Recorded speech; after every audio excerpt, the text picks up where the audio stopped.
Morgan Stanley just announced over the last couple of weeks that there's a permanent shift in housing, and there is no longer a high risk for a market compression in the housing market. In fact, they called it a full housing reset. What does that mean for home buyers? What does that mean for existing homeowners? And what does that mean for you as an investor?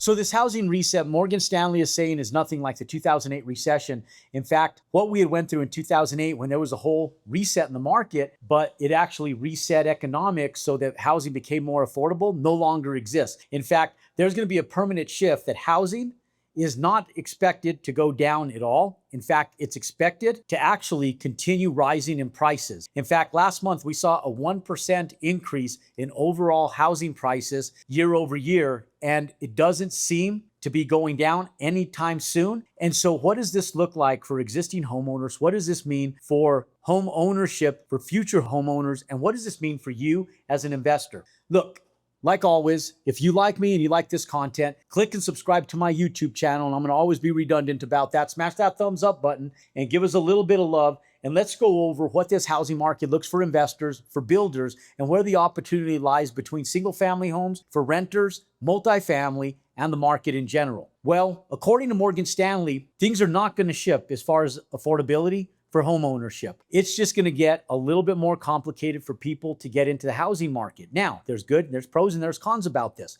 Now, we are unable as a country to produce enough homes fast enough for the market and what is currently needed in the market. In fact, right now, for current homeowners, ladies and gentlemen, today, 70% of pre-existing homeowners are locked-in owners, meaning that their interest rates are already locked in at sub 5% interest rates and have no place to go and no desire to move any place. Meaning that the amount and quantity of homes that are on the market still is in a reduced state, meaning that it's still a seller's market when it comes to available inventory because most homes aren't getting listed. 70% of homeowners are in mortgages that are sub 5%. They have no reason, no motivation to trade up and get into a nicer, bigger, more current home because of the affordability component that comes with new home ownership. Meaning that for fix and flippers, I'm telling you, fix and flipping is a thing of the past. For those people that are going in trying to fix and flip homes, they don't exist anymore. And the inventory that does exist is so over leveraged, there's no upside profitability for those people trying to fix and flip homes. So you have to go ground up in residential. And see, here's the thing. There is not enough contractors and builders in the United States to fulfill the current need. They're expecting this to be a 20 to 30 year time frame before we can even meet the needs of housing that currently exists today in 2026 or whenever you're watching this video. And so if you're sitting back as a 20-year-old, 30-year-old, and even some 40-year-olds looking for new home ownership, and if you're not making over $110,000 a year, home ownership just got harder for you. Meaning, for those of you guys that are building multifamily, that means that there's less home ownership availability and more renter opportunity for ground up multifamily. There's not enough inventory on the multifamily sector. And now, according to Morgan Stanley, the one thing that they're talking about in regards to affordability is going in and doing prefabricated homes, and modular building because they can go up quicker. There's less permitting and they're less expensive, more affordable for the average median home buyer. If you want to learn the exact strategy of how to buy the right piece of land in the right area to build a house, if you want to learn the exact strategy that I've been utilizing for almost 3 decades, then text me the word land at 505-560-0520. Let's go ground up. Let's buy land. Let's build houses, and let's start right now. What a lot of people are currently doing now is they're leaving the current marketplace and they're moving to demographical markets where the average living wage is between $90,000 and $110,000 because they can get a more affordable product in that market sector than they can otherwise because they can't do it in new affordable homes in the current market state. So this reset is going to put housing prices up. In fact, there's no better time to go ground up with new construction because of the upside profitability. So if you've been sidelining, waiting for this big market crash to come, it's not coming anytime soon, according to Morgan Stanley. In fact, this entire reset is going to reshape the entire residential market, putting investors with leverage to be able to go out there and acquire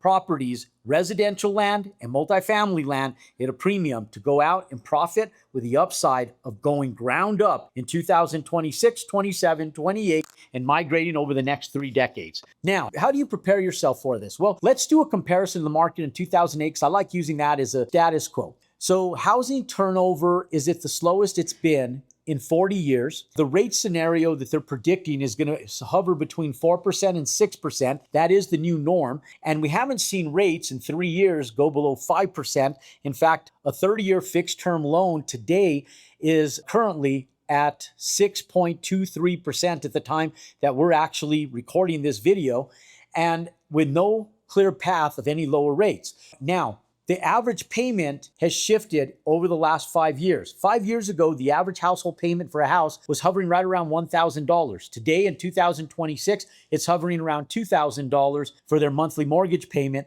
And today, to be able to get into a home because of the restrictions and how expensive it is, the average credit beacon score is 734, making it harder for new home buyers to leverage into new real estate. And it makes perfect sense, right? Because one of the biggest things is that it's taking 21% of the average household income in America today to be able to afford a home, where even at the worst time of housing back in 2008, it was at 15%. So we are 6% higher in average household income on affordability to afford a home today than we did in 2008 during the 2008 recession. So what this means for you as a builder, as an investor, and as an interest in multifamily is go ground up. There's only one scenario, and you have to go after the upper middle class, because those are the folks that still have the affordability to make things happen, and they're able to go in and afford a more attractive product in the open market, hence giving you upside profitability in both ground up residential builds and ground up affordable